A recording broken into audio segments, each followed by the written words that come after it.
ছিল। সে সময় তিনি ফুলবাড়ী উপজেলা বিএনপির সাধারণ সম্পাদক সভাপতির দায়িত্বে থাকা অবস্থায় সে সময় হিন্দু ধর্মাবলম্বীরা সকলে নিরাপদ ছিল। একইভাবে আপনারা এখানে নিরাপদে থাকবেন, কেউ আপনাদের ক্ষতি করতে পারবে না।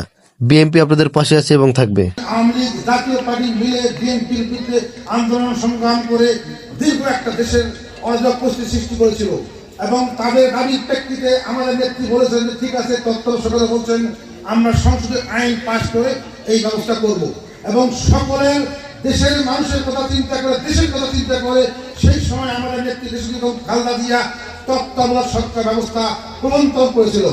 সরকারের অধীনে সবচেয়ে বেশি ক্ষতিগ্রস্ত হয়েছে জিয়া পরিবার। খালেদা জিয়ার সংসারকে উনি ভেঙে তছনছ করেছে।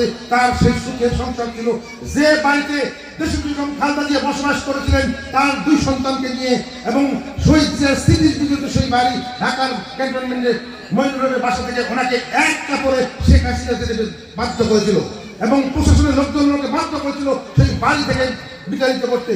শুধু তাই নয়, তার 2 পুত্রকে আওয়ামী লীগের লোকজন তারা বিভিন্নভাবে সহযোগিতা করে সেই সময় মঈনুদ্দিন ফখরুদ্দিন মিলে ষড়যন্ত্র করে দেশ থেকে বাধ্য করেছিল এবং তাকে নির্যাতন করে, আমাদের দলের ভারপ্রাপ্ত চেয়ারম্যানকে নির্যাতন করে এদেশ থেকে বিদেশে বাধ্য করেছিল এবং সেই সময় মুমূর্ষু অবস্থায় আমাদের দলের ভারপ্রাপ্ত ছিলেন, তাকে বিদেশে গ্রহণ করার মতো সেরকম দলের কিন্তু কেউ ছিল না।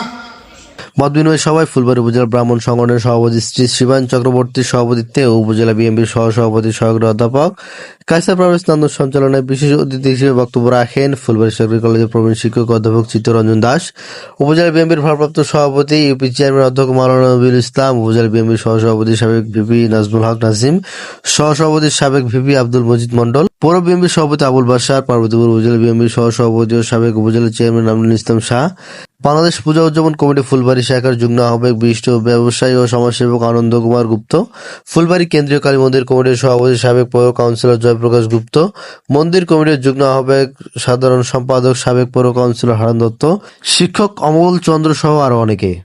মত বিনিময় সভায় উপজেলার বিভিন্ন ইউনিয়ন থেকে বিপুল সংখ্যক হিন্দু ধর্মাবলম্বী নারী পুরুষ অংশগ্রহণ করেন। আমনুল ইসলাম আমন্ত্রণ।